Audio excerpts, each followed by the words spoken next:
السلام عليكم ورحمة الله وبركاته. حلقة جديدة على قناة اليوتيوب. في البداية طبعا أحب أرحب بجماهير المارد الأحمر. بتمنى من كل يشوف الحلقة يعمل لايك وشير واشتراك في القناة ويفعل زر الجرس ليصل كل جديد عن النادي الأهلي. ولينك صفحتي على الفيسبوك عندك في أول تعليق مثبت، لو مش متابعني اعمل لي متابعة. النهاردة عندنا حلقة قوية، عندنا أخبار كتيرة يا ريت الكل يتابع. عندنا الدوري الإيطالي بيهنئ النادي الأهلي، وكمان النادي الأهلي بيحافظ على ترتيبه العالمي. وعندنا كمان تحدي مرتضى منصور لقرار عزله، وعندنا ايقاف القيد لتاني مره لنادي الزمالك بسبب سامسون. وعندنا آآ آآ عندنا صفقه امام عاشور وتفاصيلها. تفاصيل الصفقه كلها موجوده، يا ريت الكل يتابع عشان يعرف كل الاخبار عن النادي الاهلي واخبار صفقه امام عاشور. الأول حاجة هنبتدي بيها هو الدوري الإيطالي بيهنئ النادي الأهلي ببطولة الدوري 43، وبيقول لا جديد يذكر ولا قديم يعاد، النادي الأهلي بطلا للدوري للمرة 43، تهنينا للعملاق القاهري. ده دليل على إن النادي الأهلي كبير. النادي الأهلي من وسط الكبار، يعني النادي الأهلي يعني بيبقى وسط ريال مدريد وبرشلونة وبايرن ميونخ والمان يونايتد. النادي الاهلي عظيم بجمهوره. النادي الاهلي زي ما تلقى التهاني في بطولة افريقيا بيتلقى التهاني من اكبر الدوريات الدوري الايطالي، وده دليل على ان ده اكبر نادي في الشرق الاوسط وفي افريقيا. وده يخلي كل واحد اهلاوي فخور بالنادي الاهلي. ولو في عقل كل واحد مصري لازم يبقى فخور بالنادي الاهلي. فريق من قاره افريقيا او من الدوله العربيه، اي واحد من الدول العربيه او من قاره افريقيا لازم يبقى فخور ان النادي الاهلي بيبقى فيه انجازات وفيه بطولات، ويبقى النادي الاهلي وسط الكبار.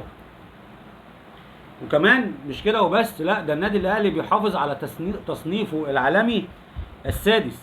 يعني النادي الاهلي في المركز السادس عالميا في عام 2023، متفوقا على البايرن ميونخ والمان يونايتد. يعني فخر ما بعده فخر. عايزين ايه تاني اكتر من كده؟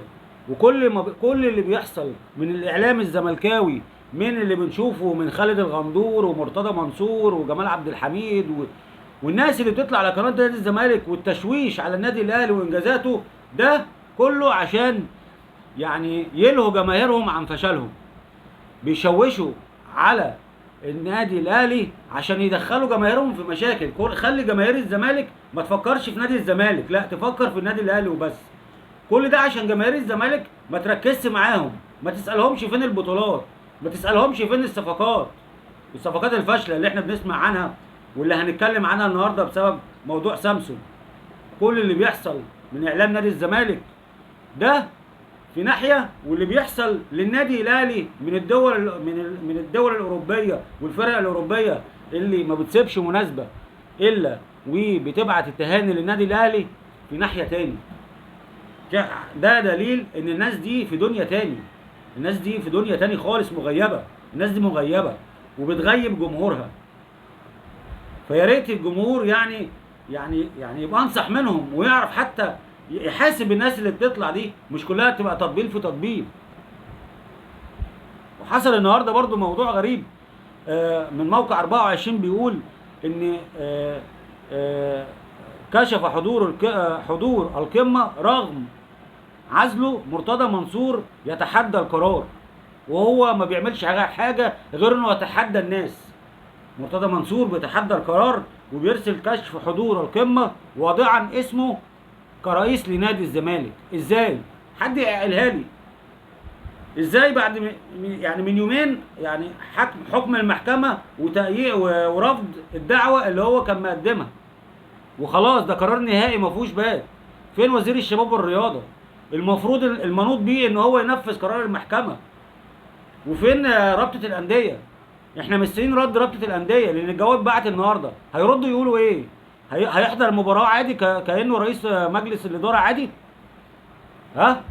وان هو بيتحدى الجميع، بيتحدى اتحاد الكوره وبيتحدى رابطه الانديه وبيتحدى وزير الشباب والرياضه، بيتحدى اي حد، ومحدش قادر يكلمه ولا حد يقف قدامه.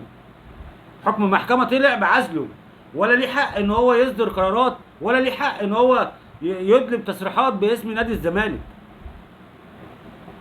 ده معناه ايه؟ والرد ده على ده ايه؟ انا مستني الرد من رابطه الانديه او من اتحاد الكوره يقول لنا هل الراجل ده يحضر المباراه كرئيس نادي الزمالك ولا لا؟ وعايزين نعرف وزير الشباب والرياضه هينفذ حكم المحكمه ولا لا؟ ومن ضمن يعني من ضمن مصايبه ومن ضمن يعني سوء ادارته، عندك النهارده رسميا من نادي كاراكس الفيونزيلي بيطلب من الزمالك القسط الثاني من صفقه سامسون والبالغ 500,000 دولار قبل التقدم بشكوى للاتحاد الدولي. بيهددوا نادي الزمالك لو ما دفعتوش القسط هنعمل فيكم شكوى في الاتحاد الدولي. وسامسون احنا طبعا عارفينه، سامسون اللي احنا دماغتنا اتدوشت بسبب ان هو راجل لاعب عالمي ولاعب مش عارف ايه، وفي الاخر طلع ولا حاجه. اهي ممكن بسبب شكوى زي دي ايقاف القيد، يعني يحصل ايقاف قيد تاني للزمالك بعد ايقاف القيد الاولاني. ده بسبب ايه؟ ما هو بسبب رئيس النادي المعزول اللي الناس بتطبل له، اللي الناس بتخاف منه. النادي هيرفع شكوى للاتحاد الدولي لو نادي الزمالك ما دفعش القسط التاني اللي هو 500,000 دولار. هتعملوا ايه بقى؟ سايبين ده كله برضه وبتتكلموا عن النادي الاهلي؟ سايبين ده كله ومش وهمكم بس ان النادي الاهلي ما يستلمش الدوري، ما يستلمش درع الدوري في ماتش القمه؟ لا، احنا ما يهمناش درع الدوري، احنا كل اللي يهمنا ان احنا نكسب ماتش الزمالك. هي دي فرحتنا الكبيره. وصدقوني لو سالت كل واحد من جمهور النادي الاهلي هيقول لك احنا اهم حاجه او الفرحه الكبيره ان احنا نكسب مباراه الزمالك، مش ان احنا نستلم درع الدوري. الدوري احنا خدناه خلاص، يعني الدوري احنا خدناه خلاص. ها يعني كل ده برضو مفيش رد ومفيش كلام ومفيش حد بيطلع يرد. الراجل هيحضر المباراه كرئيس نادي الزمالك.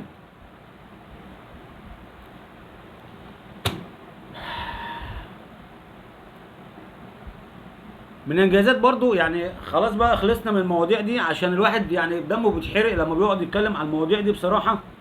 ولا بنلاقي رد من هنا ولا بنلاقي رد من هنا، والوضع كما يبقى يعني باقي زي ما هو عليه كده، ومش عارفين ايه الدنيا هيحصل فيها ايه. مش عارفين ده معزول ولا مش معزول، ده رئيس نادي ولا مش رئيس نادي. يعني سيبك بقى من الحواديت دي كلها. عايزين نتكلم على انجاز برضو للنادي الاهلي. والنادي الاهلي هو الاول عالميا من حيث البطولات، والثاني عالميا من حيث البطولات القاريه، والسادس عالميا في التصنيف العالمي. وزي ما قلت في اول الحلقه ان كل ده فخر للنادي الاهلي، فخر لجماهير النادي الاهلي.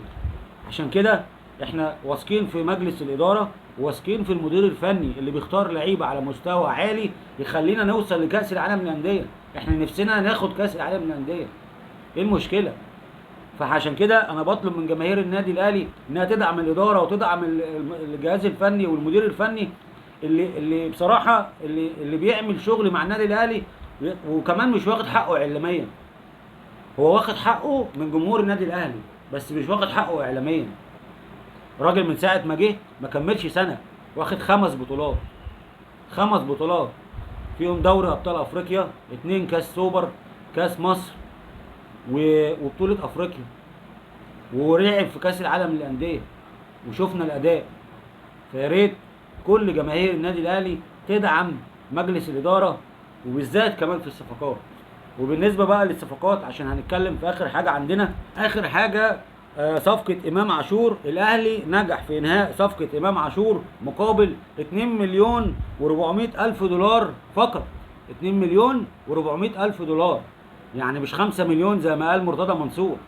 عشان تعرفوا بس ان الراجل ده بيضحك على جماهيره وبيقول اي كلام. وكمان امام عاشور تنازل عن 400,000 دولار لنادي ميتلاند الدنماركي، وده عشان الصفقه تتم.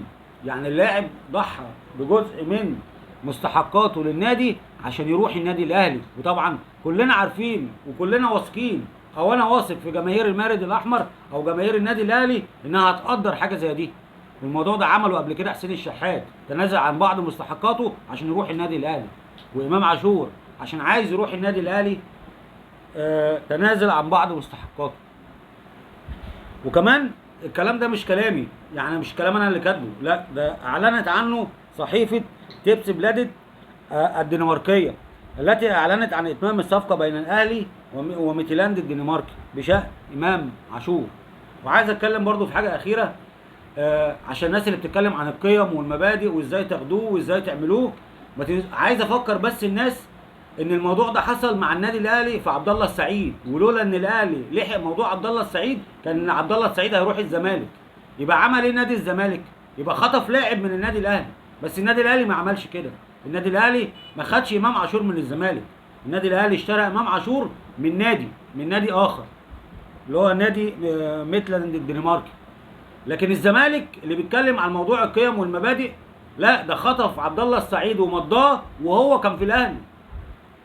عشان خالد الغندور لما يطلع يقول لك ازاي نادي القيم والمبادئ يقبل ان امام عاشور بعد ما يشتم رموزه، لا الكلام ده مش هياكل معانا، الكلام ده ما ياكلش معانا، واحنا عارفين ايه الصح وايه الغلط. انتوا كنتوا هتخطفوا عبد الله السعيد من الاهلي مباشره. يبقى فين بقى القيم والاخلاق والمبادئ؟ انتوا ما عندكوش القيم والاخلاق والمبادئ، انتوا كنتوا هتخطفوا اللاعب من النادي على طول، لكن احنا اشترينا اللاعب ده من نادي تاني. لكن عشان اقول لكم وابين لكم ان كل ده هري وخلاص، كل ده هري، وكل ده عشان يداروا فشلهم سواء خالد الغندور او ميدو. وبالمناسبه مرتضى منصور طلع تصريح ان هو مش ان هو هيلعب المباراه، مش هينسحب. مش دي نفس الظروف اللي حصلت في مباراه السوبر؟ كهربا هيلعب، ما انسحبتوش ليه؟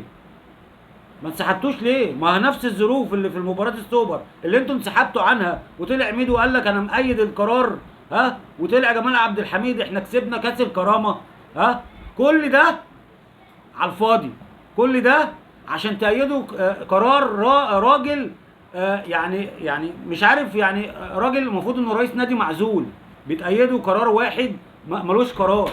الراجل ده يعني طلعتوا في نفس ظروف المباراه وقلتوا ان احنا مؤيدين القرار وان احنا كسبنا كاس الكرامه احسن من كاس السوبر. ما انتوا هتلعبوا المباراه بنفس الظروف وكهربا هيلعب. فين بقى؟ فين الكرامه بقى، وفين المبادئ، وفين الدنيا اللي انتوا عارفيننا بيها؟ عموما انا كده وصلت لنهايه الحلقه، وبتمنى طبعا من كل يشوف الحلقه يعمل لايك وشير واشتراك في القناه. يا ريت كل اللي يتابع الحلقه يا جدعان يتابع، يعني يعمل لنا لايك وشير، وكمان يدعم القناه لان القناه لسه جديده.